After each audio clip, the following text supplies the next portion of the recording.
Thank you. Good morning, everyone, and welcome. My name is Sizakele Khumalo, Membership Officer at IRFA. We are delighted to have you join us today. Thank you for taking the time to be part of this session. A special welcome to our President, Geraldine Fowler, our CEO, Wayne Hiller van Rensburg, and the board members. Not forgetting to welcome our presenter, Cedric Piller, who's also a board member, who will be co-presenting with Wayne. As mentioned earlier, today's webinar will focus on the new regulatory reporting requirements, the RRR. The session will run for approximately 1 hour, 15 minutes. Please ensure your audio is working and feel free to submit questions throughout the session using the Q&A function.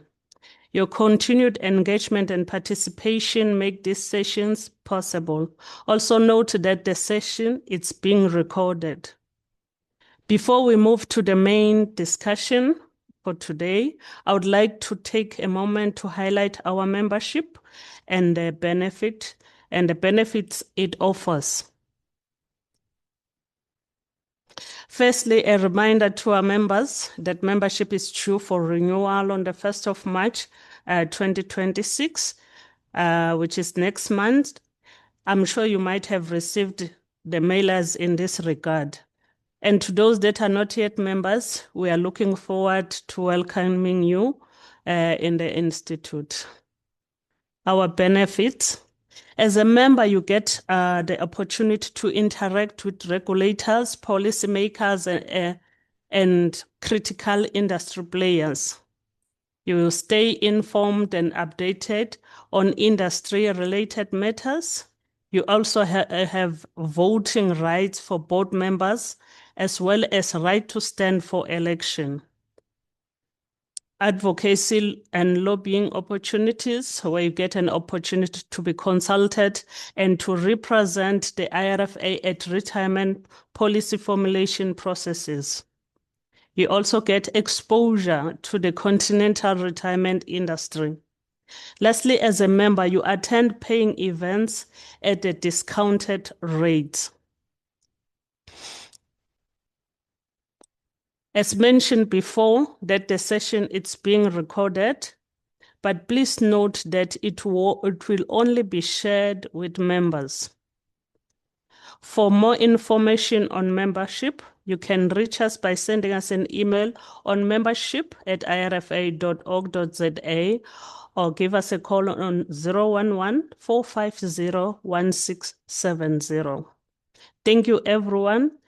I will now hand over to our first speaker, Cedric Piller. Cedric is one of the IRF board members. He's also the chairperson of the Retirement Funds Audit Committee. Over to you, Cedric. Thank you. Thank you very much, Caesar, for that warm welcome, and thank you as well for the reminder to all our members. Good morning, everybody.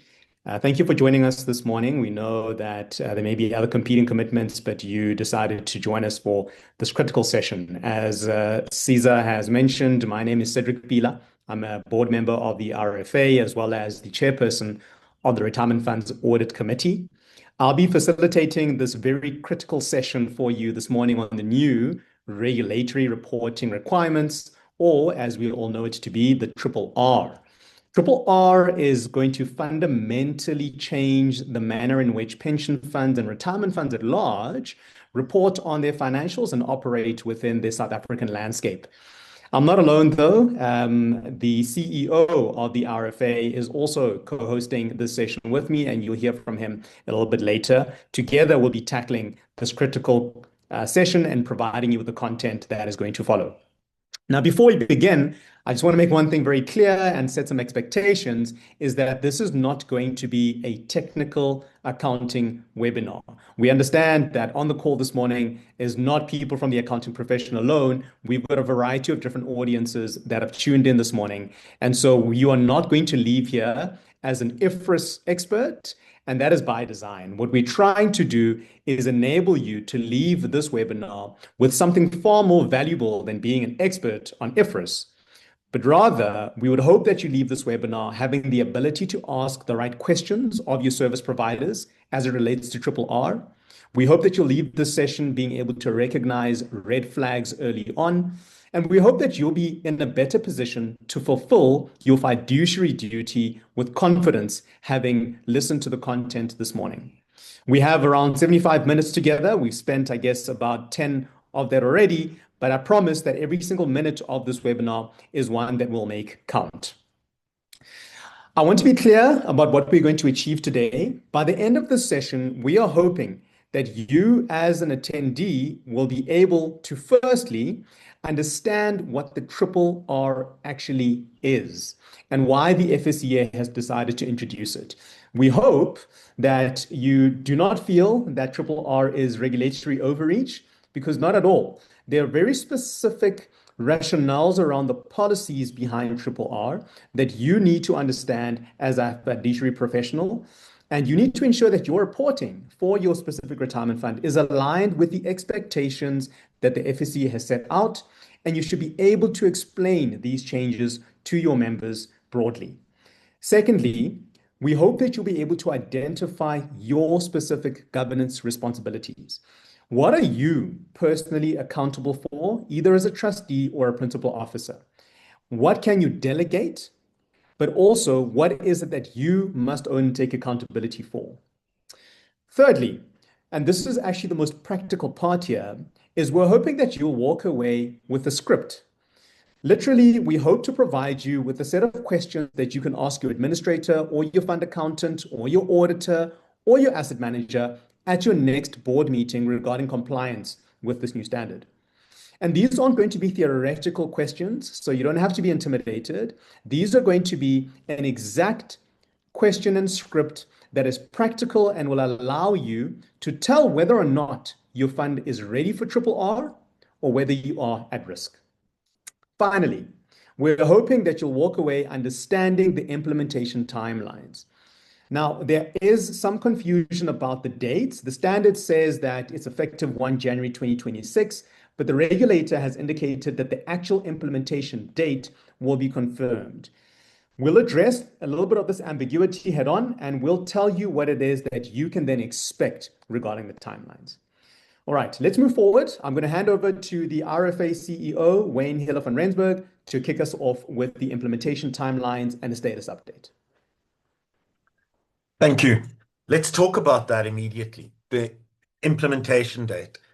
The standard shows that the commencement date is 1 January. Like Cedric mentioned, the FSCA has communicated that the practical implementation date will be confirmed. Although this has created some confusion, let's think about what opportunity this creates for us. Let's start about the implementation date again. When the standard is gazetted, it will be law. The delay is not about whether it will be implemented, but when. And the next set of requirements come into force. This is not a reprieve, it's a grace period or a prep period. Some funds have interpreted this delay as a permission to wait. This is a dangerous mistake. The funds that are using this time to run parallel tests, to negotiate with their asset managers, and to train their boards, those are the funds that will be ready. The funds that are waiting for a final date, they'll be scrambling. So, here's our recommendation, and I want you to write this down. Treat the delay as a gift, not a holiday. Use this time to prepare, because when the final date is announced, the clock will start ticking, and there will be no extensions. And now, with that context, let's dive into what the RRR actually is. Over to you, Cedric. Thank you, Wayne. So what exactly is RRR? What is this regulatory reporting requirements standard that the FSCA has put forward? Well, at its core, RRR is a new prudential standard issued by the FSCA under the Pension Funds Act. What it does is it replaces the old fragmented reporting framework that we're all used to with something more unified, something more modern, something that allows us to have a much more unified approach. Now, historically, retirement funds prepared financial statements using a mixture of IFRS, fund-specific practices, older regulatory guidance, and some auditor interpretations. And what this does, it results in a lot of inconsistencies across funds and makes regulatory supervision quite difficult. And so RRR has come in to try and unify and fix that problem. It has four main pillars. And I want you to think about these four main pillars as the four corners of your new compliance obligation. Firstly, the IFRS compliant financial statements. So you can't run away from IFRS anymore.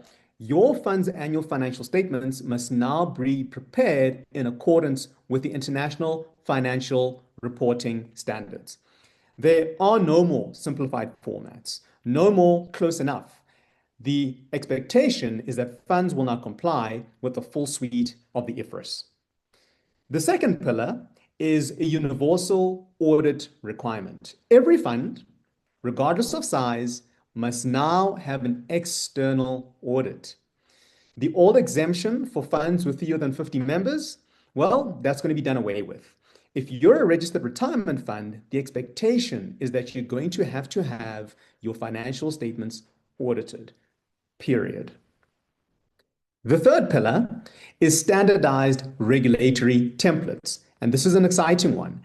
The FSCA has issued new templates for reporting member data, investment holdings, and governance information. And what these templates hope to do is that they are separate from the main standard, which means the regulator can update them without having to amend legislation.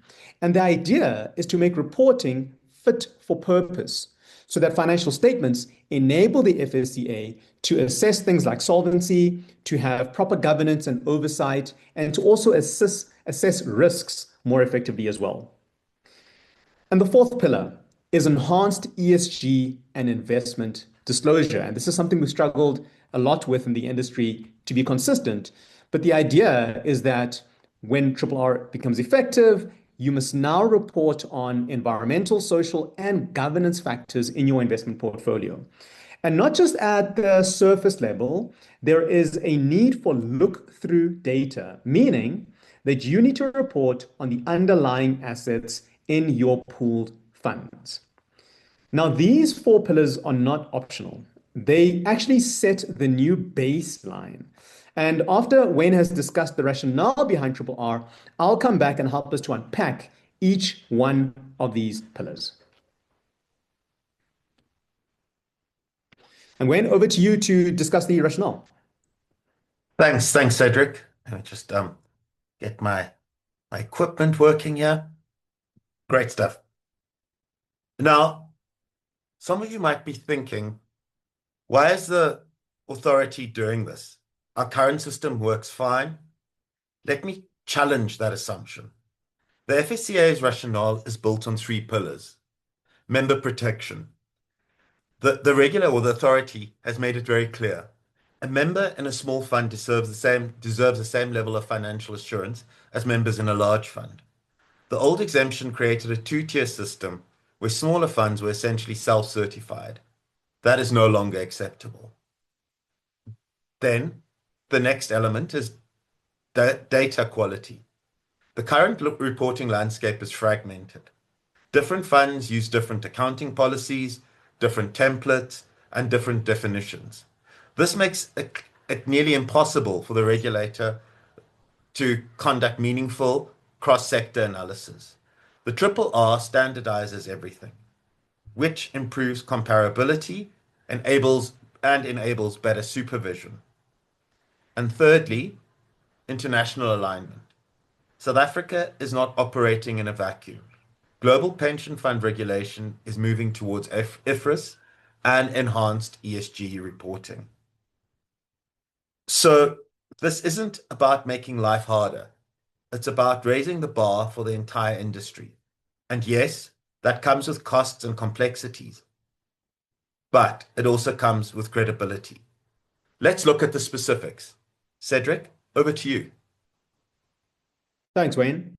And so, as I mentioned, the four pillars are something that I wanted to spend a little bit of time on, and I want to spend a moment on each of them.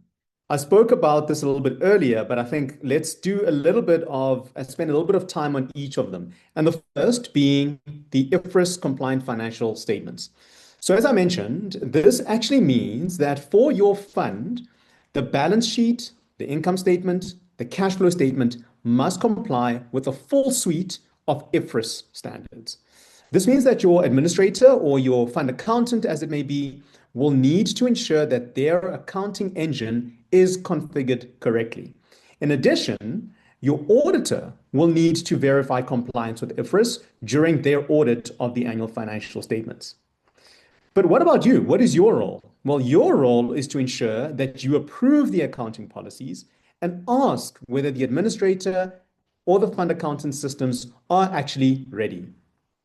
The second pillar regarding a universal audit, the fact that there will be no more exemptions means that every fund will get audited. That's the only way that the FSCA can universally do regulatory supervision as far as reporting is concerned. Now, for larger funds, this is going to be business as usual. However, for smaller funds, this is going to be a new cost. And depending on the complexity of your financial statements, it'll typically be in the range of about 30 to 80,000 Rand per financial year or per annum. Again, what is your role as a fiduciary in this process? It's to ensure that you budget accordingly for the audit of those financial statements and appoint a registered auditor as well. The third pillar regarding the regulatory templates that I'm very excited about is that these templates cover everything from member demographics to investment asset classes. And the good news is that they're standardized. So once your administrator configures their systems accordingly, they should be very reusable and the process should be repeatable going forward. But there is some bad news, is that the first submission will probably be the most painful submission because it will expose every single one of our funds' gaps in our processes and in the way that we report on data. What about the fourth pillar? So this ESG look-through disclosure is probably one of the most operationally complex of the requirements. Not only do you need to report on ESG, but you need to report on ESG characteristics of each and every single one of your investments. And you need to do it at an underlying asset level. Now, we all know what the problem with this is going to be. It's that you don't own this data. This data gets provided to you by your asset manager, and many of the asset managers may not be ready to provide it in a standardized format. Okay, so those are the four pillars and the detail behind each and every single one of them. But I also want to talk about what this may mean for you as a fiduciary personally. Financial statements. That's really where we get involved in the process. So let's talk about them. Under the RRR, your fund's annual financial statements must comply with IFRS. But what does that actually mean in practice? It means that the administrator or fund accountant needs to ensure when they're preparing the financials that every line item in your balance sheet and income statement actually follows the IFRS recognition, measurement, and rules of disclosure. For most funds, this will require quite a bit of system upgrade, and it also may require some policy changes as well. But what do you need to know as a trustee? You are not expected to prepare the financial statements. That isn't your role. That's the administrator or the fund accountant's job. But you are expected as a trustee to ensure that you approve the accounting policies that underpin those financial statements. You are also expected as a trustee to review the financial statements before they're submitted to the FSCA. And we're very familiar with this process as fiduciaries. And so it's important that we understand that the next time we do this under RRR, that it meets the requirements as set out in the new legislation. So here's a question that you need to ask at your next board meeting.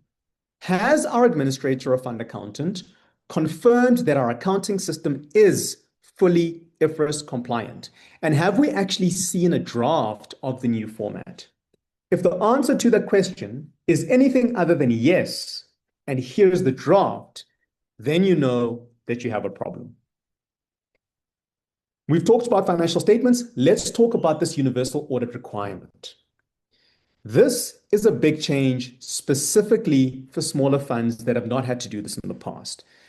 Under the old fund rules, funds with fewer than 50 members could apply for an exemption so that they don't have to be audited. So audit exemptions. That exemption under RRR is no longer going to exist.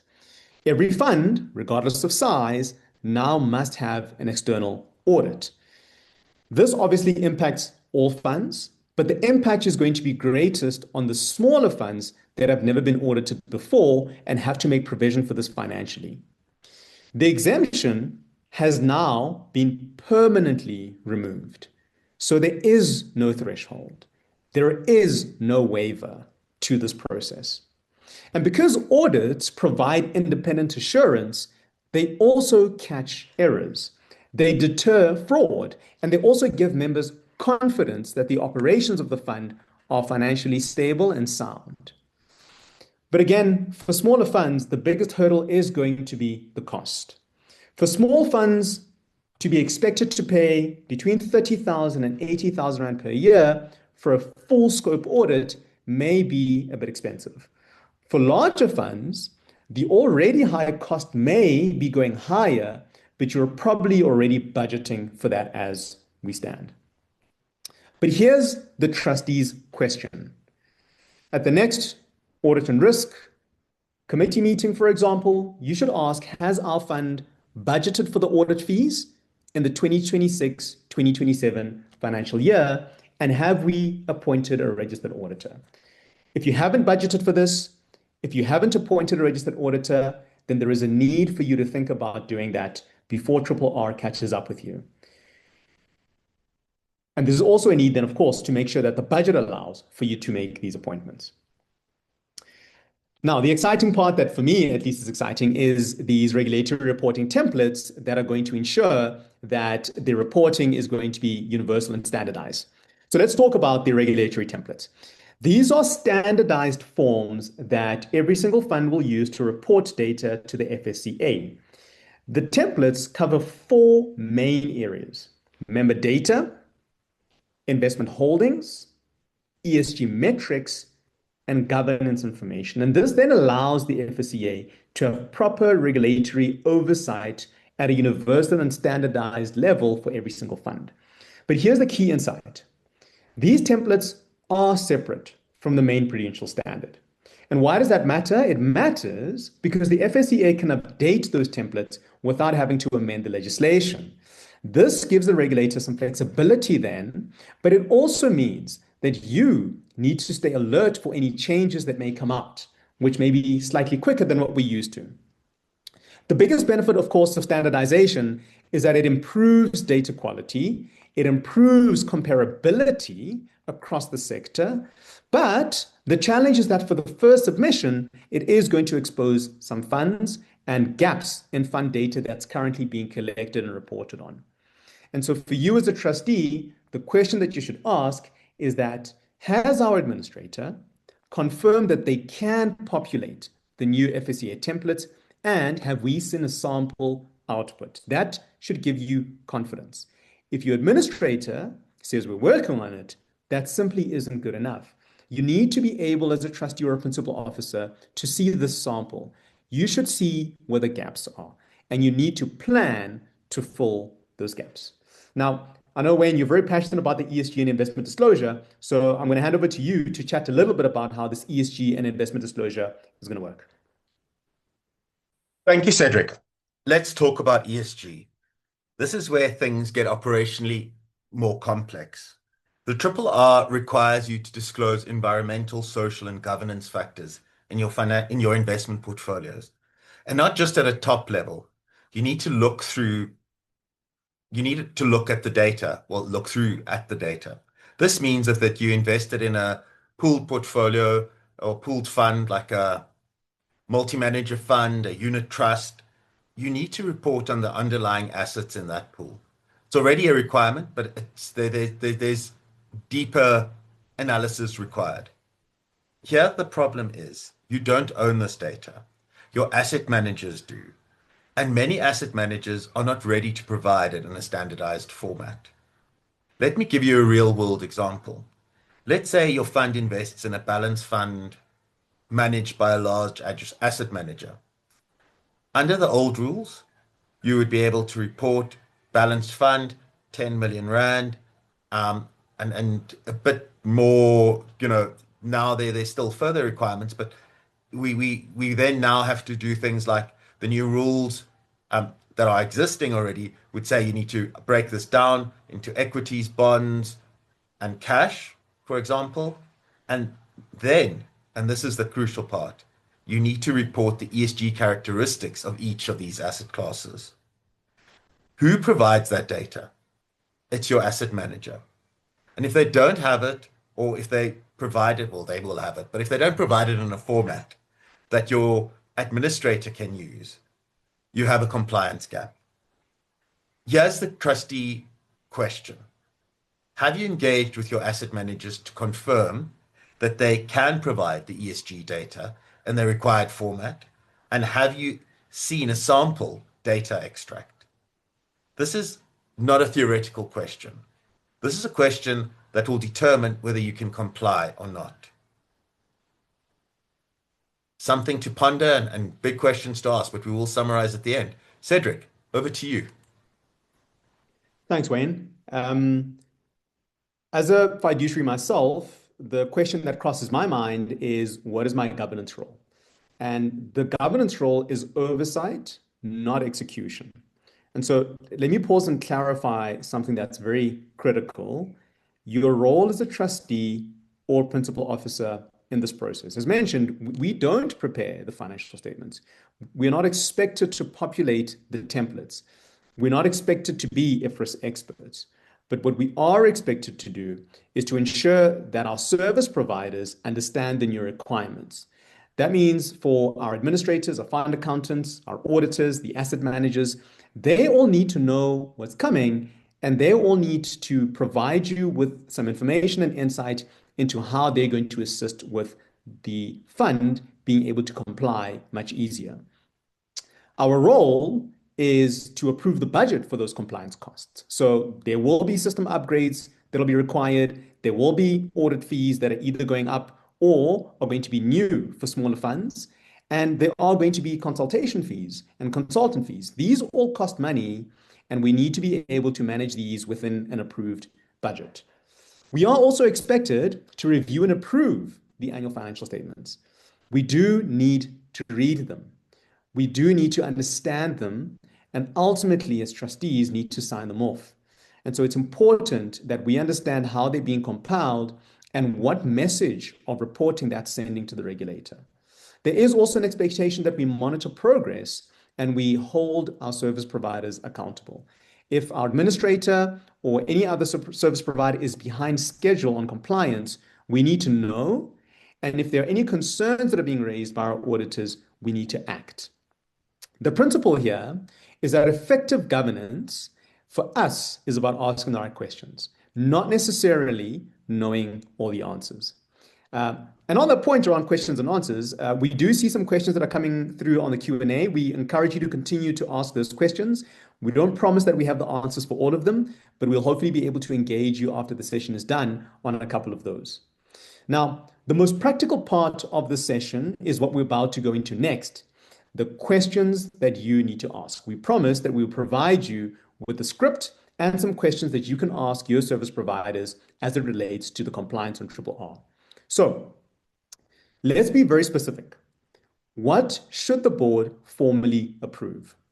First and foremost, it's the accounting policies. As a board, you need to approve that the accounting policies that underpin your financial statements actually make sense and comply with the new reporting requirements. This is a formal resolution. It should be documented in your board minutes so that you can come back to the fact that you've ticked that box. Secondly, your annual financial statements. They need to be reviewed and approved before they're submitted to the FSCA. It's not about rubber stamping the financial statements. As a board, you actually need to read them, ask questions if something doesn't make sense, because if it doesn't make sense to you, it's very likely going to come back from the regulator as a question mark on what you've just reported. Thirdly, the audit appointment. It's important that a registered auditor is appointed to audit the financial statements. This is a board decision, and it should be something that is reviewed periodically to ensure that you have the proper and correct auditor for your fund and that they're able to do proper assurance that the financial statements have been audited correctly. Fourth is about budget allocation. So there is a need to ensure that the budget is approved for compliance purposes, and this includes any spend on things like system upgrades, audit fees, and consultant fees. And then lastly, the monitoring of the service providers that are involved in this process. It's important that as part of your annual review of the performance of your service providers, that you update any of those performance assessments with RRR specific matters. So whether it's your administrator, a fund accountant, or your auditor, they should be assessed against the RRR requirements. Are they actually delivering on your fund's ability to meet the RRR, and are they on track as it comes to meeting those obligations as well? And these approvals, of course, should be completed before your fund's financial year end reporting deadline, because if you wait for after the deadline, it's going to be too late. So the critical timeline is that the approvals should happen now and not later. Okay. It's also important for us to know the red flags. And so I'm hoping that what Wayne can do for us next is not only do you have the script of the questions, but what are some of the red flags that you need to be aware of? Now let's talk about these red flags. Thank you, Cedric. These are warning signs that your fund may be at risk. Red flag number one, the silent administrator. If your administrator can't provide a clear project plan or timeline for RRR implementation, you have a problem. This is not acceptable. You need to plan, and you need it now. You need a plan, and you need it now. Secondly, the data refusal. If your if your asset manager refuses to provide the look-through data or claim they don't have the required ESG matrices, you have a problem. This is a compliance requirement, not a nice to have. The third red flag is auditor hesitation.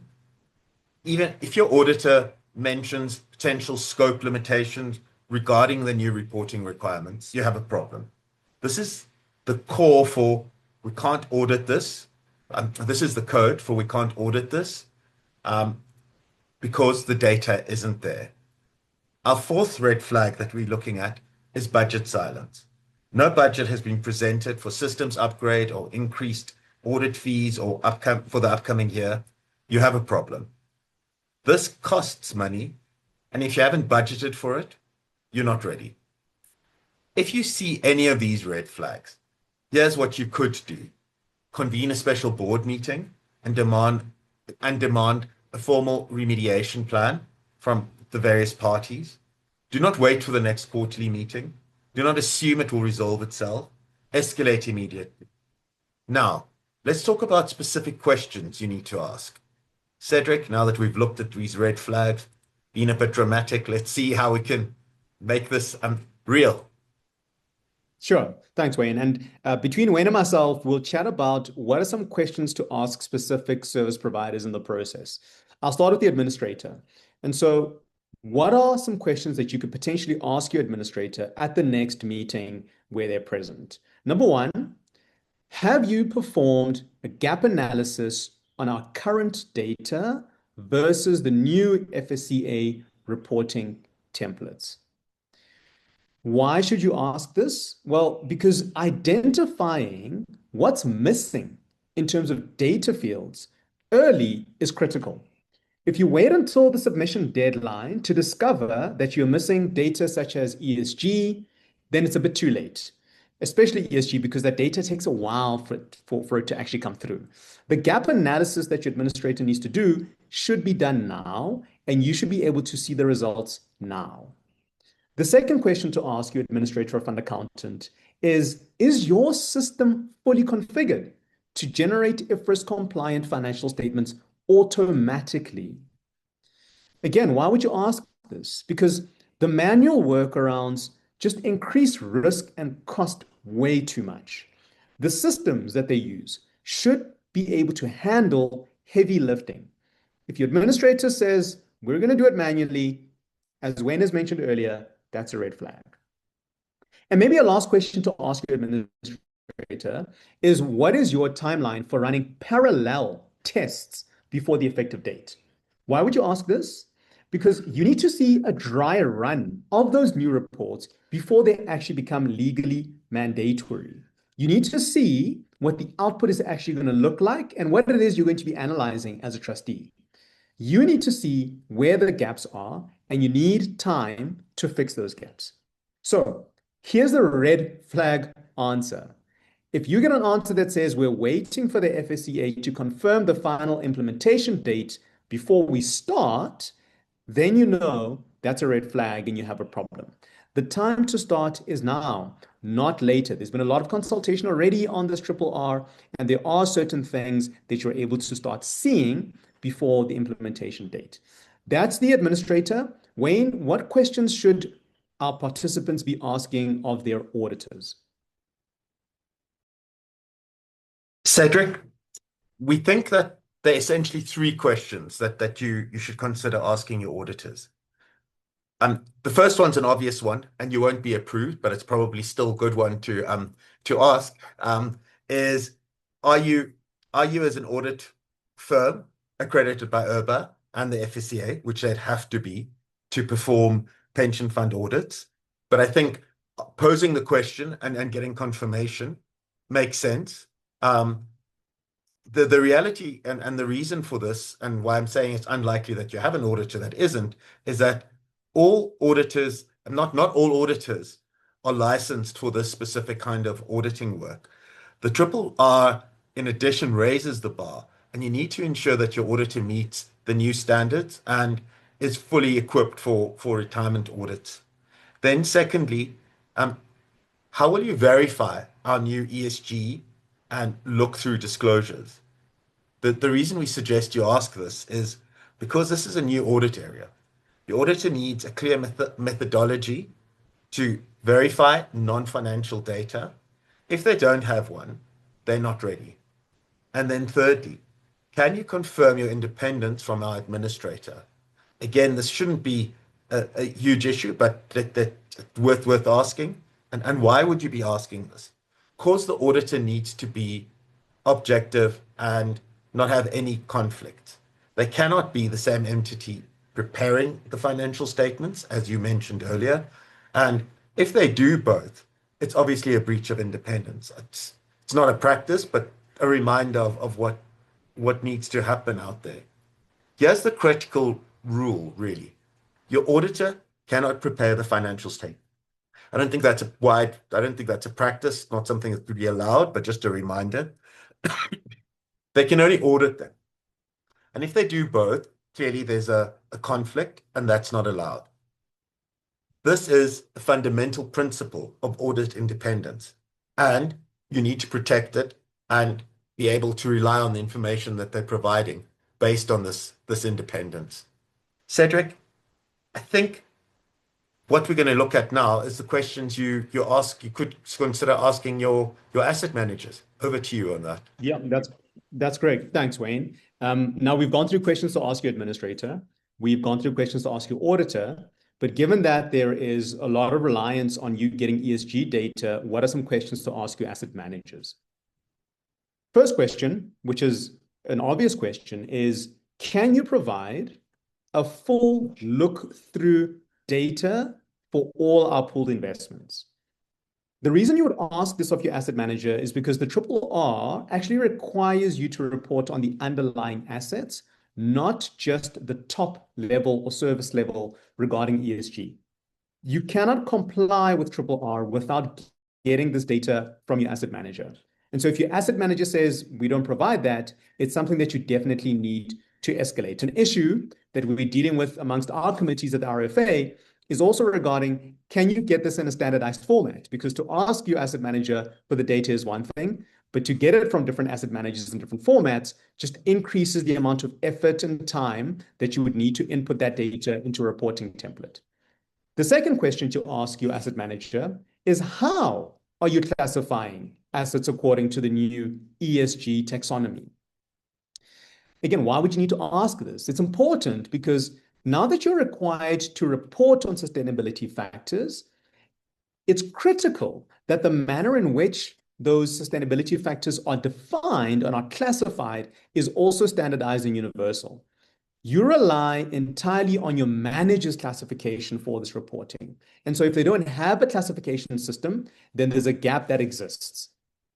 And maybe the third question to leave you with regarding what you'd ask your asset managers is your data output compatible with our administrator system? Because incompatible data formats also lead to manual interventions, which then leads to errors, and it increases risks and increases costs. The seamless integration of ESG data and asset manager data into the administrator system is key. So you need to see a demonstrated or sampled data extract and ensure that your administrator can accept that into their system across your asset managers. Here's a tip for you as a trustee. Don't just accept we're working on it, we'll get it to you. You actually need to see proof and evidence and compare that against what your administrator or fund accountant is going to use. You need to see a timeline, and you also need to see a sample. So these questions aren't theoretical. These questions are meant to help you and tell you whether you're ready or if you're at risk. And I know there's a lot of questions regarding implementation timelines and what the next steps will be, when hopefully you'll be able to assist with some of that ambiguity from our perspective. Thank you, Cedric. Let's talk about what we need to do next. I'm going to give you a recommended or a proposed three-step roadmap or three-phase roadmap. The first phase would be assessment, actions. This is what you need to do first in your journey here. Conduct a data gap analysis. What data do you have? What data are you missing? Secondly, engage with the auditor on the new scope. What will they audit? What's the cost? Then approve the budget for systems upgrades and compliance costs. This obviously is around negotiations with administrators, or if you're a self-administered fund, whatever you need to implement on your side. There will be cost implications, and I think the point here is just become aware of what is required and what cost impact this has for you as a fund. And then review your asset manager contracts. And I think this is a crucial point here. Do they oblige the manager to provide the look-through data? If not, you need to renegotiate. And I just want to re-emphasize that point. The contractual negotiations with all parties ensure that with the standard coming into effect, can they give you the data you need, and are they able to report in the format that you need it reported on? Again, negotiations and contracting. Then the second phase would be validation. Update your accounting policies to reflect the IFRS requirements, and I know the FCA has qualified this IFRS, stating that its IFRS requirements as consulted by or approved by IRBA, South African regulatory, the IRBA, the sort of standard setting body for South African auditors. Have they done that? Are they aware of what's needed there? Then secondly, run a parallel dry run, do a few parallel reports, do a few samples, generate the new financial, try and see if your administrator, and this is probably a big ask, but I mean, for administrators and for trustees, you probably want this assurance. Can they generate the financial statements in the new format? And see any gaps there again that's required due to the implementation. Then test your ESG data feeds. Can your administrator or whoever is managing this information for you receive and process the data from your asset managers? And then train your board on the new oversight duties. Make sure every trustee understands their role and what is required of them as far as the new reporting requirements are concerned.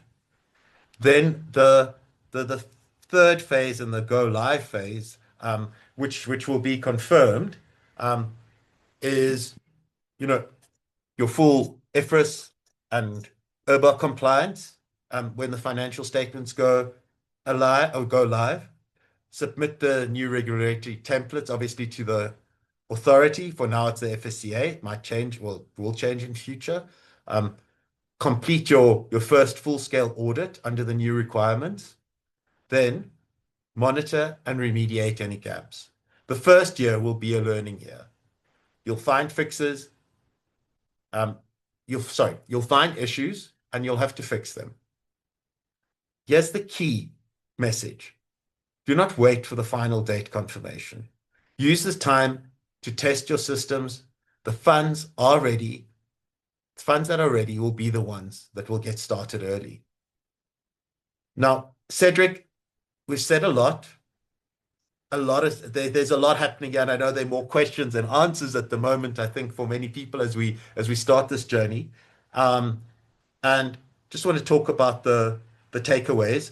And I don't want to preempt anything you want to say, but I also just want to remind everyone that this was like Cedric said at the beginning of the session, this was about awareness creation. We're not going into the nitty-gritty of anything as yet, and we do plan on follow-up webinars delving into the detail. But Cedric, over to you for the summary of the things we've discussed so far. Thank you. Yeah, thank you very much, Wayne. And I think to your point, there's obviously a lot of consultative groups that have been involved in the conversations regarding RRR, and there's still probably a lot more that's going to happen and be spoken about, because there's some very obvious challenges, especially for example, funds that have no assets. How do they pay for auditors, etc. There's a lot of questions that I think as an industry we need answered by the FSCA. And because we're not the FSCA, we don't claim to have those answers, but we wanted to ensure that we create awareness around RRR, because even though there may be some missing pieces in terms of when and what compliance looks like, there's certainly some very obvious things that we can start doing and getting right now to prepare, and then make sure that there's only the minority of things and questions that we have in our mind left when it becomes effective. But just to summarize the key takeaways for us, before we open up for questions, maybe we can summarize those key takeaways into 4. Firstly, there are no more exemptions. I think that's the one that for many of us is clear, and maybe that's where also a lot of the issues are. But from the moment that RRR becomes effective, the expectation from the regulators that every registered retirement fund, regardless of size, now requires a full external audit. The regulatory safety net is being tightened, and that is to ensure that all members that are members of retirement funds are able to get that reporting and that regulatory oversight that the FSCA wants to do very well through financial statements that are audited. Key takeaway number 2 is standardized reporting. So the big thing here is, instead of having fragmented reports that are also influenced by individual opinions, it's that IFRS compliance and the new FSCA templates really create this standardization, and those are going to be mandatory. It ensures that there's data quality, it ensures that there's comparability, and that there's a lot of transparency happening across the industry. Key takeaway number 3 is definitely the fact that oversight is key. Your role as a trustee or principal officer is one of governance, not execution. The focus for you should be on asking the right questions of your administrator, of your fund accountant, of your auditor, and of your asset managers. And then maybe the last key takeaway is the most important one, is start now. Because there are a couple of things that you can already start doing, and there are a couple of questions you can already start asking and expecting answers for. Don't wait for the final implementation date to ask these questions. Use this time to perform the gap analyses and run your parallel tests where possible. And here's the final principle. Compliance is not just about us ticking the boxes to ensure that we are complying and do nothing about it. It's the foundation for us to build member trust. Our members are relying on us to get this right. And you will, because you have the tools, you have the questions, and there is a bit of a roadmap towards ensuring that you ultimately succeed. With that said, I think we've gotten to a time where we can take questions and answers. We've covered a lot of ground today, and I know you probably still have questions like we do too. We have a couple of minutes for Q&A, and I just want to make sure that we address your specific concerns where possible. But before we open the floor, let me just remind you of a few things that we mentioned throughout this webinar. Firstly, if you do require specific guidance on your fund's circumstances, we really encourage that you consult a professional advisor. The webinar is meant to be educational and raise awareness. It's not a substitute for you getting tailored legal or financial or accounting advice for your fund and its specific circumstances. Secondly, we know that the implementation dates and requirements that we've discussed are based on the current draft Prudential Standard, as well as the FSCA communications as of February 2026. Things may change. You need to stay informed and look out for any of those changes, especially once the process goes through Parliament, it gets gazetted, and then it becomes applicable. And then thirdly, if you do have follow-up questions after today's session, maybe questions that we can't answer, it's important that you reach out to your fund consultant because they can provide the specific guidance that you need. With that said, Wayne, I think we can open up the floor for questions. There are a couple of questions in the Q&A box, and let's see how many we can address. And if we have a bit more time, we can try to do them all. Otherwise, we can always catch up some more questions a bit later. Thank you. Cedric, I see Monica has raised her hand. So she hasn't, seeing that she's the person who's raised her hand who wants to ask a question. Let's hear her question, and then we'll look at some of the others. Thank you.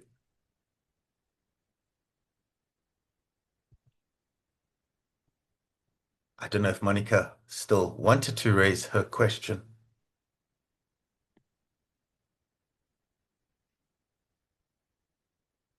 I seem to have lost Monica. Okay, she may have Yeah. she may have either put it down or exited. Do you want to take another hand before we start with the Q&A? There is a hand from See that. Mlomoni. Okay, let's go for it. Yes. Sure. Mlomoni, please go ahead. Good day, the attendees and the presenters. My name is Mormone Sengane. I come from the ATNS Retirement Fund. Normally, you know, when you've been in the retirement fund industry, you realize that the cost of compliance is sort of increasing on a regular, basis. So we don't know when it's gonna end. Indeed, the international standards are very important because we operate in a global village that does not have boundaries in terms of compliance, especially with the financial sector environment.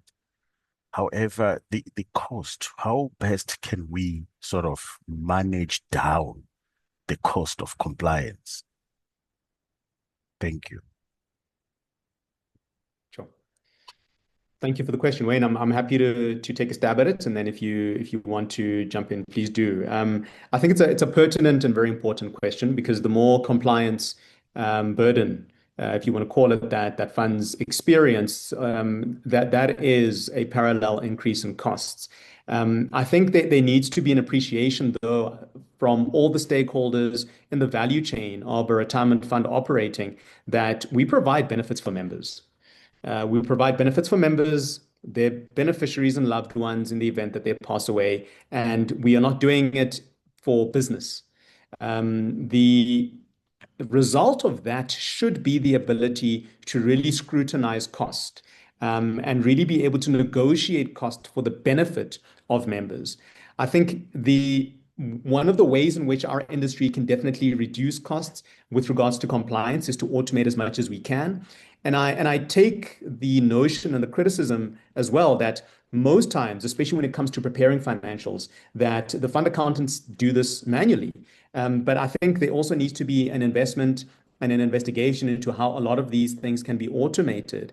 And I think from the FSCA's perspective, in creating standardized templates, is to ensure that funds aren't all trying to do things differently, but rather do things in a standardized manner, report in a standardized manner, so that the cost of compliance actually goes down. And so I don't think I have a direct answer for you, Mlomoni, but I think the two important aspects here is to remember for every single service provider in the value chain why we're actually doing this. And then secondly, to automate as much as we can so that we can drive down those costs as much as possible and it doesn't become too costly for members to actually be members of our funds. Wayne, if you have anything to add, please go ahead. Otherwise, we can always just jump to the next questions. No, nothing at the moment. As a follow-up, if you want to follow it up, Mlomoni, go ahead, and then we can dive straight into the Q&A. Yes, I don't know whether I'm audible. You are audible. Yes, and I'm glad that you're talking about standardization. For me, it's supposed to translate to same costs across the board.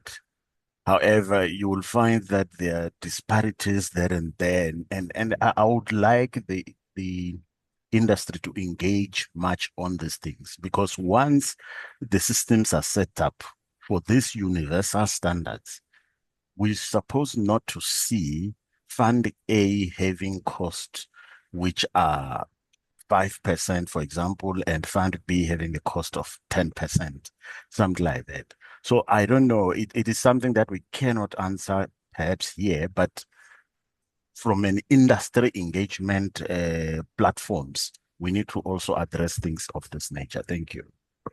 Thank you very much. And thank you for your question and engaging us. I'm sure all the participants are clear and on the same page regarding that, Mlomoni. Thank you. Wayne, I'll take guidance from you. Which questions Yes. start? I'm just having a look. I've started answering some of them because some of them are very specific. And I think, for what this shows is that there are a lot of questions that people have. Some of them are obviously not questions we have answers to, answers to the questions right now. However, we do take this as an opportunity to then collate these questions and reach out to the authority and ask them to provide us with some clarity. And this obviously also gives us the opportunity to then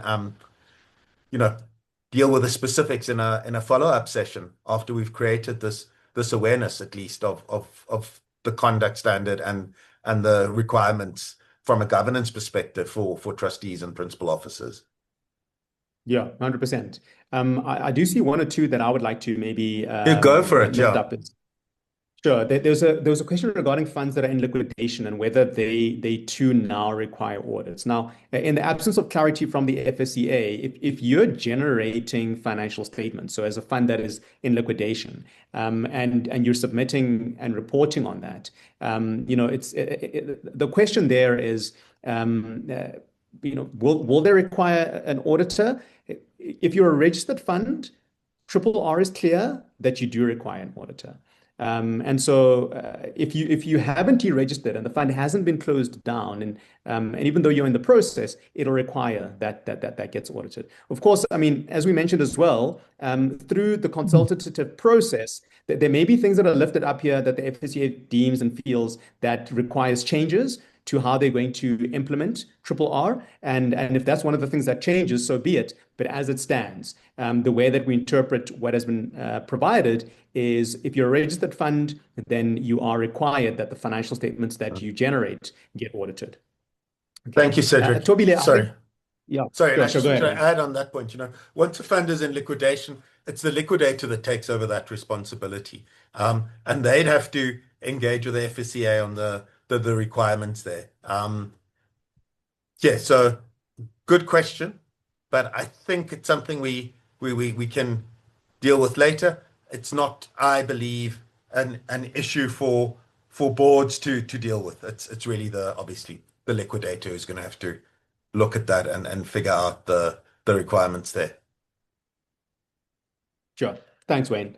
I think Tobile's question, I think you've sort of answered yourself. I think the big question is definitely one for the session. I think you're welcome to engage us after the session regarding the Section 13B administrators being accountable institutions. But let's maybe deal with that offline and just engage with the core questions that relate to the session. There's a question, Wayne, regarding smaller funds. Now, smaller funds that have not had audits historically, are they required to backdate audits, or would the audit be effective from the year ending when RRR is actually effective?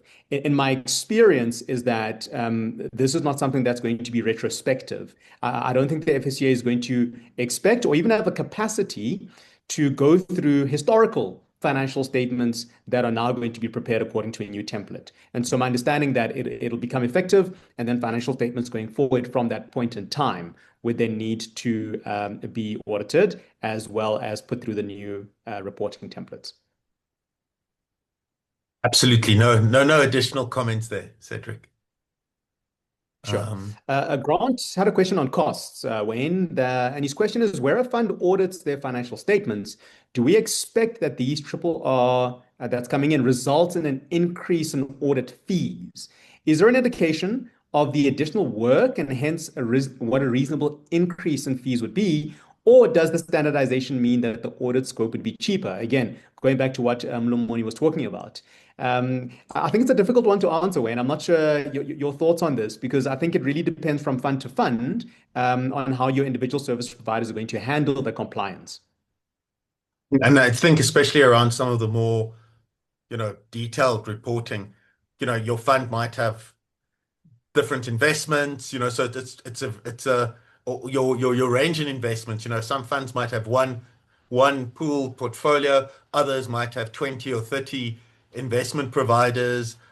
These are all things that you need to engage with, and I think that's why we were talking about this prep work and asking those costs, because can you get the data? What is your auditor? Has your auditor considered this? And what have they thought the cost impact would be for them, knowing your specific fund? And I know it's an answer without giving you an indication. You need to go and do the work, unfortunately, and hear from your auditors and your providers what cost implication this has. Yeah, and I think it'll probably differ from fund to fund. I mean, for smaller funds that have historically not had audits before, it'll become an increase in cost because it'll be a new cost for them. And again, standardization doesn't always automatically translate to a reduction in costs up front, because sometimes with the system upgrades and all the work that's required to provide the standardization, that may be an upfront cost that's borne, but maybe over time, it stabilizes the fees and maybe even reduces them. But I think what Wayne has mentioned is very important. It is really applicable per fund. You need to understand what it means for your fund specifically. There's a question regarding the templates and where they can be obtained. As far as I know at the moment, those templates aren't available publicly until the process has run its course and then all of this has been gazetted and is live according to the FSCA, Wayne. That's correct, and we will definitely share that with our stakeholders as soon as we have that available. The reality is that this is a process, and the final version will be available relatively shortly. The FSCA has also indicated that they're very willing to engage with all the questions that have been raised, and that we'll then be able to share that with you. So in a future webinar, we'll invite the FSCA to participate once the formatting has been finalized. And we'll also ask them then to address some of these specific questions that have been raised. Okay. Thanks, Wayne. Two questions from Michael Cordy. One, I think he's just really complaining that there's an increase in costs for audits and consultants, etc. But what about the poor administrator? The administrator is the one that's going to be doing all the donkey work, and they bear the burden for most of the requirements.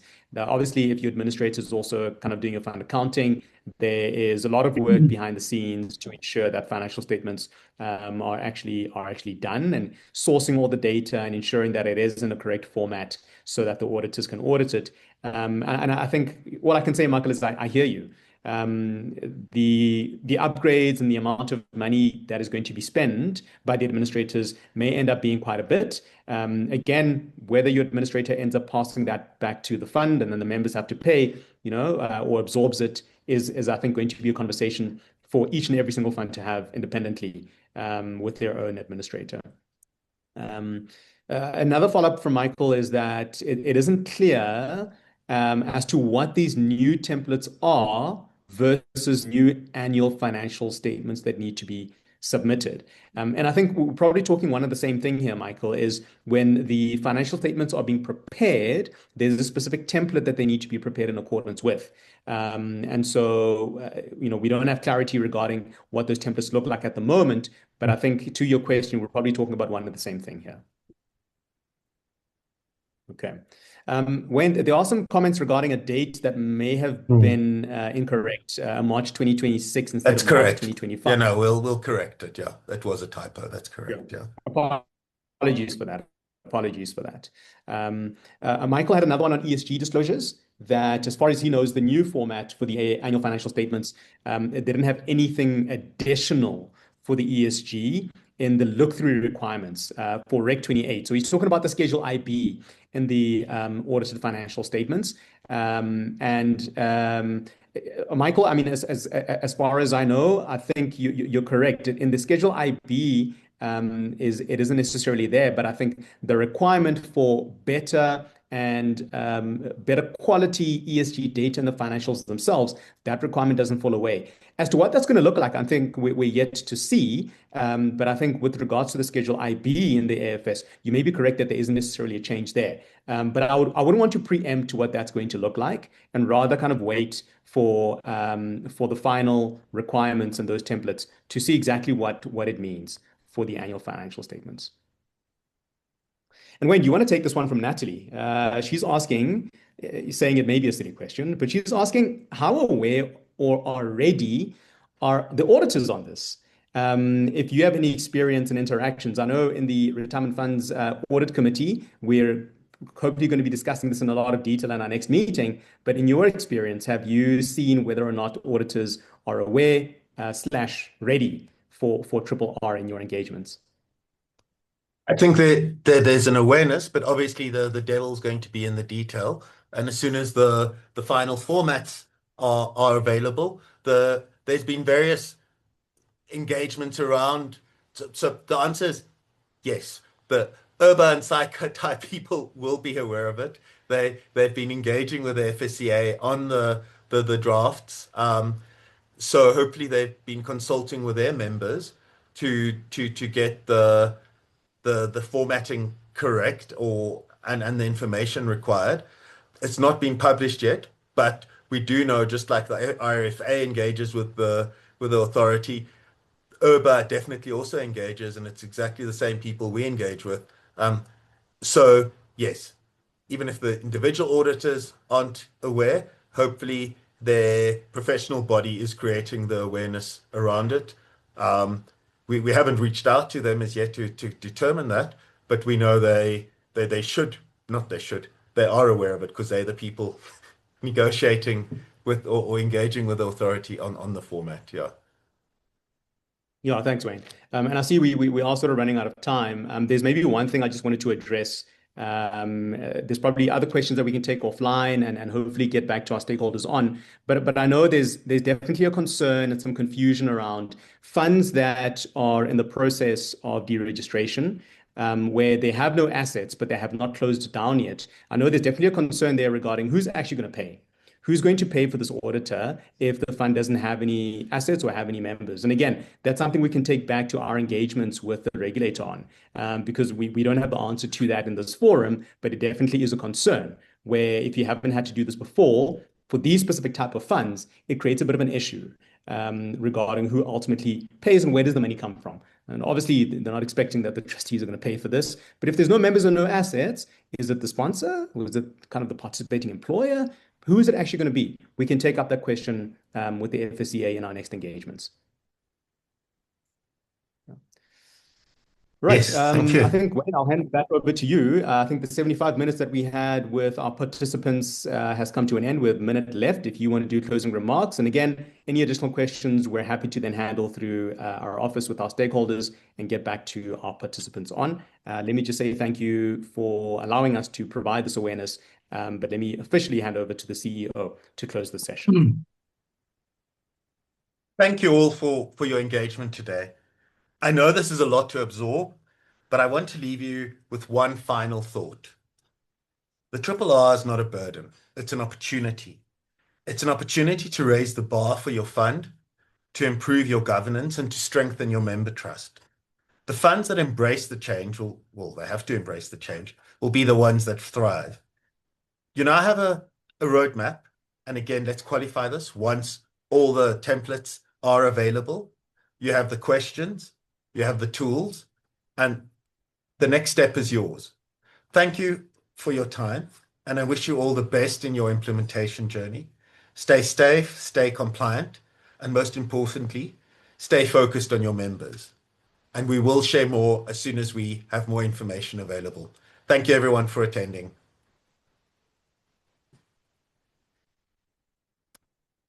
Thank you. And we'll answer the questions later in the session. I'm going to end the session for us now. Thank you. Bye-bye.